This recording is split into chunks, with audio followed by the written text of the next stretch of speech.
एक साधु था, वह हर रोज घाट के किनारे बैठकर चिल्लाया करता था, जो चाहोगे सो पाओगे, जो चाहोगे सो पाओगे। बहुत से लोग वहां से गुजरते थे पर कोई भी उसकी बात का ध्यान नहीं देता था, और सब उसे पागल आदमी समझते थे। एक दिन एक युवक ने वहां से गुजरा और उसने उस साधु की आवाज सुनी, जो चाहोगे सो पाओगे, जो चाहोगे सो पाओगे, और आवाज सुनते ही उसके पास चला गया। उसने साधु से पूछा, महाराज आप बोल रहे थे कि जो चाहोगे सो पाओगे, तो क्या आप मुझे वह दे सकते हैं जो मैं चाहता हूँ? साधु उसकी बात को सुनकर बोला, हाँ बेटा, तुम जो कुछ भी चाहता है मैं उसे जरूर दूंगा, बस तुम्हें मेरी बात माननी होगी। लेकिन पहले यह तो बता तुम्हें आखिर चाहिए क्या? युवक बोला, मेरी एक ख्वाहिश है, मैं हीरों का बहुत बड़ा व्यापारी बनना चाहता हूँ। साधु बोला, कोई बात नहीं, तुम्हें एक हीरा और एक मोती देता हूँ, उससे तुम जितने हीरे मोती बनाना चाहोगे बना पाओगे।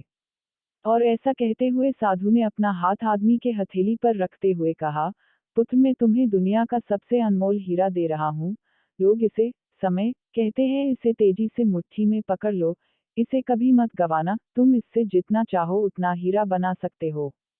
युवक अभी कुछ सोचा ही रहा था कि साधु उसका दूसरी हथेली पकड़ते हुए बोला, पुत्र इसे पकड़ो, यह दुनिया का सबसे कीमती मोती है, लोग इसे धैर्य कहते हैं। जब कभी समय देने के बावजूद परिणाम ना मिले, तो इस कीमती मोती को धारण कर लेना, याद रखना जिसके पास है यह मोती है, वह दुनिया में कुछ भी प्राप्त कर सकता है। युवक साधु के बातों को गंभीरता से विचार करता है, और निश्चित करता है कि वह आज से अपना समय बर्बाद नहीं करेगा और हमेशा धैर्य से काम लेगा। और ऐसा सोचकर वह हीरो के एक बहुत बड़े व्यापारी के यहाँ काम शुरू करता है, और अपनी मेहनत और ईमानदारी के बल पर एक दिन खुद भी हीरो का बहुत बड़ा व्यापारी बन जाता है। फ्रेंड्स, समय और धैर्य, वह दो हीरे मोती है जिनके बल पर हम बड़े से बड़े लक्ष्य प्राप्त कर सकते हैं। अतः जरूरी है कि हम अपने कीमती समय को बर्बाद ना करें, और अपनी मंजिल तक पहुंचने के लिए धैर्य से काम करें।